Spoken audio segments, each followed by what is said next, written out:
Tauhid pandangan dunia alam semesta dari Muhsin Karaati. Nah, sebagaimana dalam resensi terdahulu yang ditulis oleh Murtada Mutari dalam buku Pandangan Dunia Tauhid, didefinisikan tauhid adalah pandangan dunia yang mana mendasarkan bahwa hakikat dari alam semesta ini adalah Allah Subhanahu wa taala. Tentunya ini sangat kontras dengan pandangan dunia materi yang menyatakan bahwa hakikat dari alam semesta ini adalah materi. Nah, sehingga penting kiranya kita memberikan batasan antara pandangan dunia tauhid dan pandangan dunia materi ini. Bahkan di kalangan orang-orang yang mengaku beragama Islam pun, termasuk kita, bisa saja terjangkit pandangan dunia materi. Even kita beragama Islam, ketika kita masih menghendaki atau mempercayakan atau berharap pada sesuatu selain Tuhan atau takut pada hal-hal yang sesuatu selain Tuhan, maka kita mungkin terjerembab pada pandangan dunia materi. Sehingga penting kiranya kita untuk mengetahui manfaat dari pandangan dunia tauhid ini. Secara garis besar, manfaat dari pandangan dunia tauhid itu adalah menyadarkan kita bahwa kita ini berasal dari Allah Subhanahu wa taala, atau asal usul kita dari Allah Subhanahu wa taala, sehingga kita harus sering kembali kepada fitrah kita, atau dengan kata lain taubat, karena taubat juga itu definisinya adalah kembali kepada Allah. Yang kedua, manfaat dari pandangan dunia tauhid ini adalah membuat kita mengetahui apa yang harus kita lakukan di dunia ini. Kita tahu bahwa kita berada di alam kedua setelah alam rahim, kita di alam dunia, dan selanjutnya kita akan berangkat lagi ke alam barzah dan alam akhirat. Sehingga manfaat dari pandangan dunia tauhid ini membuat kita mengetahui hal-hal atau kaidah, perintah larangan apa yang harus kita jalankan agar kita selamat menuju perjalanan kembali ke Tuhan. Dan manfaat ketiga dari pandangan dunia tauhid adalah kita menjadi sadar dan fokus kepada kemana sebenarnya tujuan alam semesta atau makhluk atau kita itu menuju, yaitu tentunya adalah ilahi rujun. Sehingga dapat kita sederhanakan, esensi dari pandangan dunia tauhid adalah inna lillahi wa inna ilaihi rajiun, atau kita berasal dari Tuhan dan akan kembali kepada Tuhan. Nah, ada beberapa pandangan yang menyatakan bahwa beragama atau berpandangan tauhid itu justru membuat kita mengekang kebebasan manusia atau mengekang kebebasan makhluk. Padahal ketaatan terhadap pencipta atau Tuhan itu bukanlah penolakan terhadap kebebasan, tetapi bentuk atau wujud terima kasih kepada pencipta atau Tuhan yang memberikan kita eksistensi. Nah, sebaliknya justru ketaatan kepada yang bukan Tuhan atau bukan pencipta adalah penolakan terhadap kebebasan manusia. Itulah yang kemudian kita maksud sebagai budak. Jika kita taat kepada pencipta, itu merupakan ibadah, dan jika kita taat kepada yang bukan pencipta, maka kita diperbudak. Dan yang bukan pencipta itu bisa saja dalam bentuk orang lain, bisa juga dalam hal ini diri kita sendiri, atau kita diperbudak oleh hawa nafsu kita sendiri.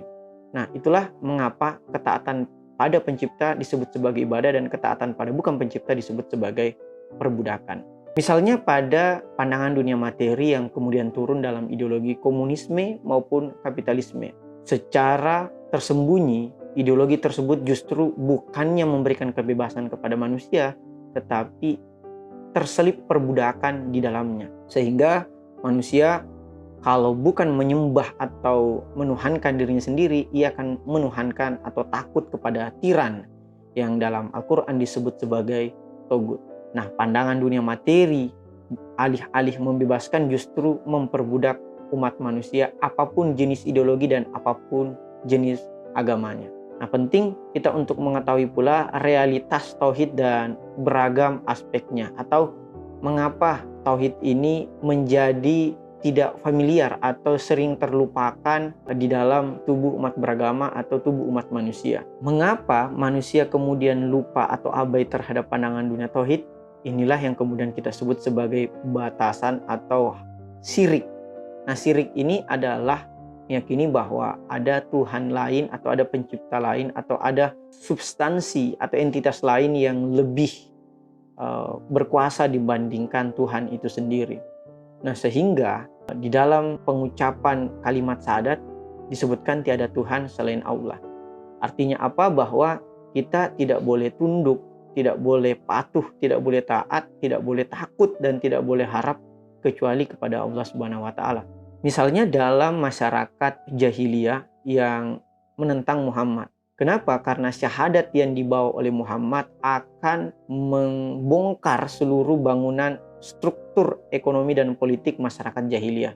Jika kita menyatakan tiada Tuhan selain Allah, maka kita tidak boleh menuhankan Tuhan kita, tidak bisa menuhankan orang yang memperbudak kita, tidak bisa menuhankan orang tua kita, tidak bisa menuhankan ketua suku kita, kita tidak boleh menuhankan istri atau kekasih kita, kita tidak boleh menuhankan bahkan diri kita sendiri. Inilah yang kemudian disebut sebagai jebakan dari pandangan dunia materi atau syirik yang membuat kita jauh dari pandangan dunia tauhid.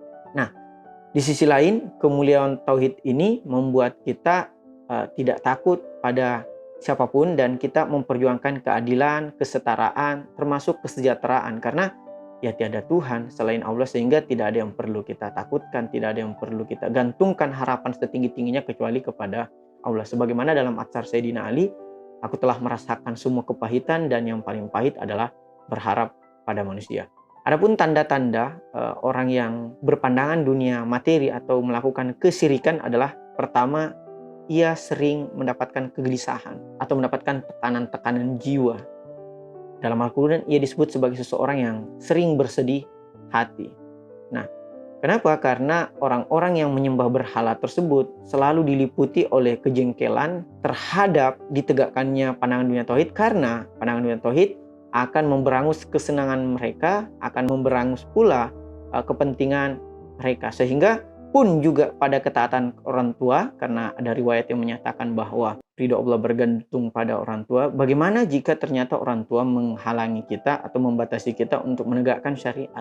Maka jika ridho orang tua bertolak belakang dengan ridho Allah, kita dapat mendahulukan ridho Allah sembari menasehati orang tua tersebut. Akhirul kalam bahwa tauhid itu berupaya untuk menuhankan hanya Tuhan yang sesungguhnya dan memahlukkan yang memang makhluk.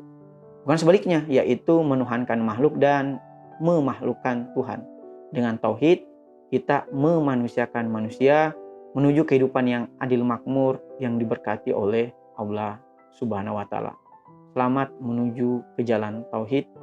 Terima kasih, semoga berkah. Wassalamualaikum warahmatullahi wabarakatuh.